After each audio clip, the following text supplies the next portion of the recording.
경제 소식을 빠르고 친절하게 전달해 드립니다. 오늘 굿모닝 경제는 석병훈 이화여자대학교 경제학과 교수와 함께하겠습니다. 어서 오세요. 어서 오십시오. 자, 올해 서울에서 중고가 아파트 거래 비중이 큰 폭으로 늘어난 것으로 지금 나타나고 있습니다. 이 대출 규제 완화 효과가 있다, 이렇게 보이는 건가요? 예, 그렇습니다. 특례 보금자리론이라는 그 정책자금 대출 상품의 출시의 영향, 그 다음에 대출금리, 주택담보대출금리가 하향 안정세에 접어들었다는 점, 이 두 가지가 가장 큰 이유로 보이는데요.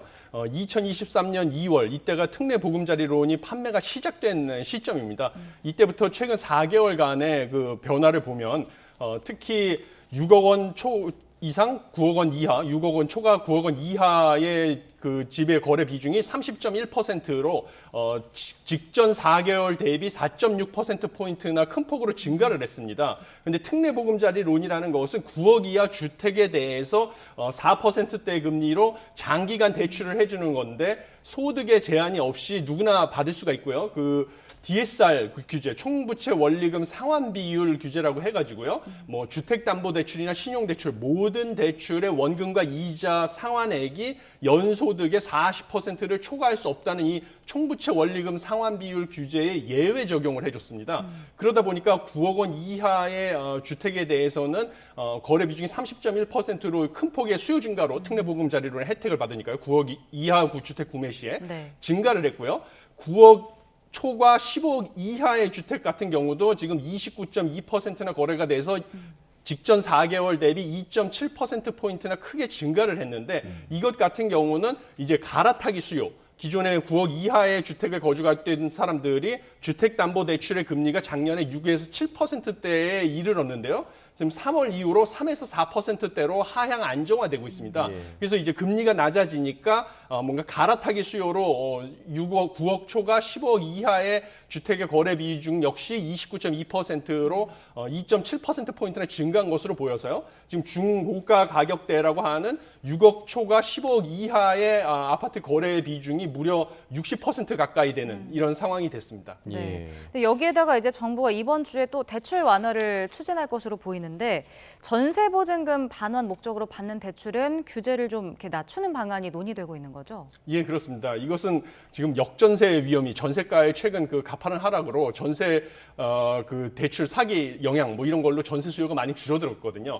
그래서 전세가의 가파른 하락의 영향으로 최근 한국은행 보고서에 따르면 잔존 전세 계약 중에서 역전세라고 하죠. 처음에 전세 계약할 시점의 보증금보다 현재의 전세 시세가 낮아져가지고 집주인이 새로운 전세를 통해서 임차인을 들이고 그 전세 보증금을 받아서 원래 전세 보증금을 상환할 때 그 전세 가격 하락으로 차이가 발생한 경우, 그 경우에 그 위험 가구, 역전세 위험 가구의 비중이 작년 1월에 25.9%에서 잔존 전세 가구에 올해 52.4%로 4월에 그 절반에 해당하는 수준을 큰 폭으로 뛰었다는 이런 한국은행의 보고서에 바탕으로 한 것으로 보입니다.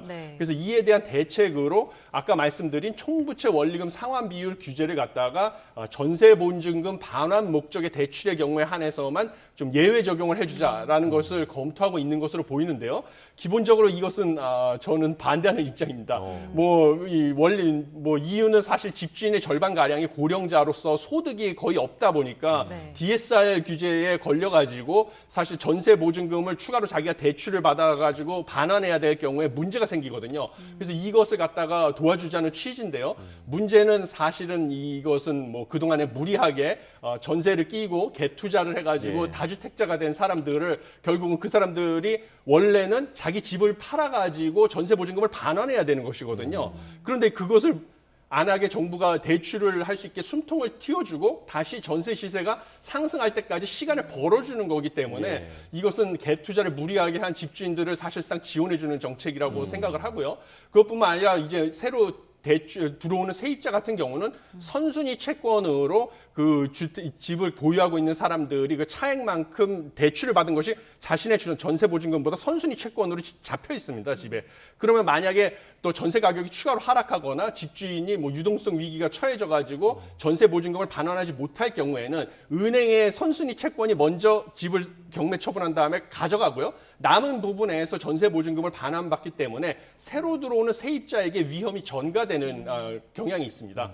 그리고 마지막으로는 가계부채가 큰 폭으로 증가할 것으로 예상이 됩니다. 이것은 저의 연구 결과에 따른 것인데요. 왜냐하면 기존의 LTV 규제 같은 경우는 집값의 일정 비율에 대해서 대출을 받을 수가 있습니다. 그래서 예를 들면 LTV의 50%라고 하면 집값의 절반까지 대출을 받을 수가 있는 건데요. 주택담보대출을. 이 규제 같은 경우는 집값이 상승할 경우에 가계부채가 늘어날 수가 있습니다. 왜냐하면 집값이 5억일 때는 2억 5천까지만 대출을 받을 수 있지만 집값이 2배로 뛰어서 10억이 되면 대출 5억까지 받을 수가 있거든요. 그런데 이렇게 집값 상승 시 가계부채가 증가하는 것을 막아줄 수 있는 규제가 DSR 규제입니다. 왜냐하면 이건 자신의 소득의 40%이기 때문에 네. 소득의 변화가 없으면 집값이 상승해도 대출을 추가로 받을 수가 없는 것이거든요. 예. 근데 지금 현재 우리나라 부동산 가격이 지금 저점을 확인하고 추세적으로 상승할 가능성이 높다고 보고 있는데 DSR 규제를 이런 예외 저런 예외로 계속 풀어주기 시작을 하면 LTV 규제만 가지고는 집값 상승기에 가계부채 증가를 막을 수가 없다는 것이 저희 연구 결과였기 때문에 예. 이런 이유로 지금 저는 DSR 규제를 자꾸 예외 적용을 해주는 것을 반대하고 있습니다. 예. 그러니까 지금의 부동산 시장이 갖고 있는 문제들을 더 악화시킬 수 있다. 그렇습니다. 이런 의견을 내주셨고요. 자, 수출 관련 이야기를 좀 해보면 우리나라 이제 전통적으로 대중국 수출 의존도가 굉장히 좀 높은 나라였는데 지금 1월에서 5월까지를 보니까 중국 수출 의존도가 20%를 밑돈 것으로 지금 나타났습니다. 중국의 상황이 좋지 않은 것도 있고 이렇게 그 미중 갈등 문제도 있고 해서 탈중국 현상이 좀 가속화되고 있는데 이 현상이 좀 이어질 거라고 보세요? 어떻게 보세요? 예, 저도 뭐 이어지는 것은 불가피하다라고 예. 보고 있습니다.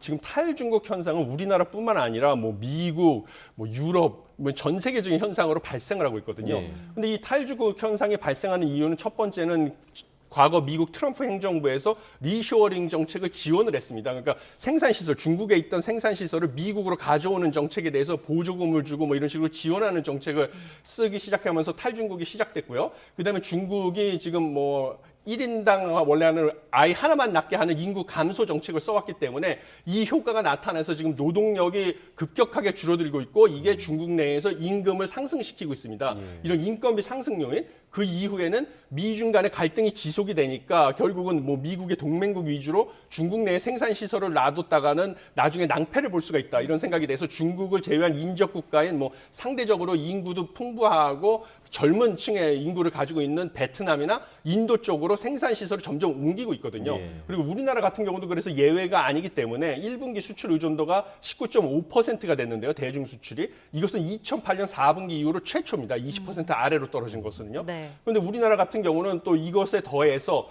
우리가 그동안에 중국에 수출을 하던 고위 기술 중간재 그래서 디스플레이나 뭐 2차 전지, 자동차 부품 이런 쪽에서 중국이 기술 발전을 이루면서 자급화가 강화되고 있습니다. 이래서 우리나라도 뭐 수출 의존도뿐만 아니라 해외 생산 기지의 의존도도 중국으로부터 점점 줄여가는 것은 불가피하다라고 보고 있습니다. 예. 네.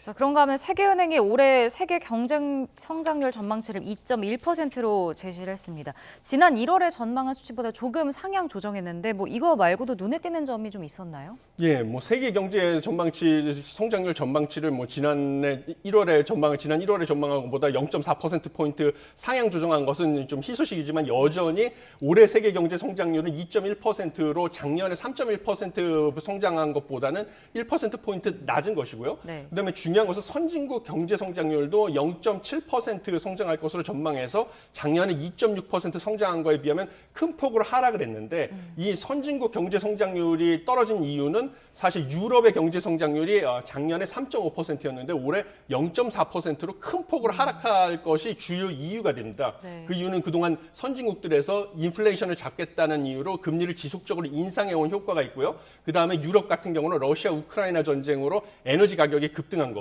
이 이유로 보이고요. 중국 같은 경우는 올해 5.6% 성장하고 내년에 4.6% 성장할 것으로 전망을 했는데 중국 같은 경우는 뭐 위드 코로나 정책 이후로 국내 서비스 분야의 소비 지출이 증가하는 것이 경제 성장을 견인할 것으로 보이기 때문에 당장 우리나라의 뭐 대중 수출 증가에는 큰 도움을 받기는 어렵지 않을까 하는 생각을 하고 있습니다. 네.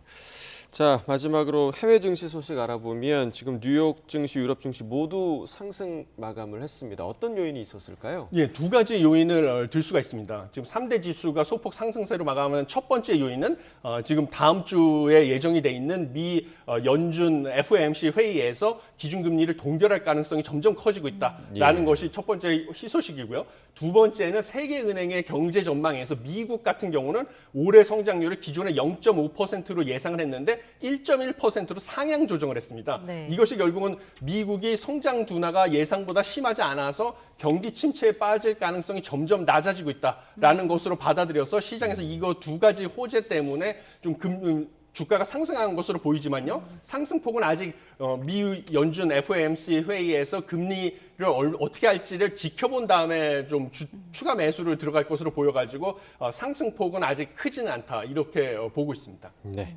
자, 굿모닝 경제 오늘 여기까지 듣겠습니다. 석병훈 교수와 경제 이야기 나눠봤습니다. 고맙습니다. 고맙습니다. 감사합니다.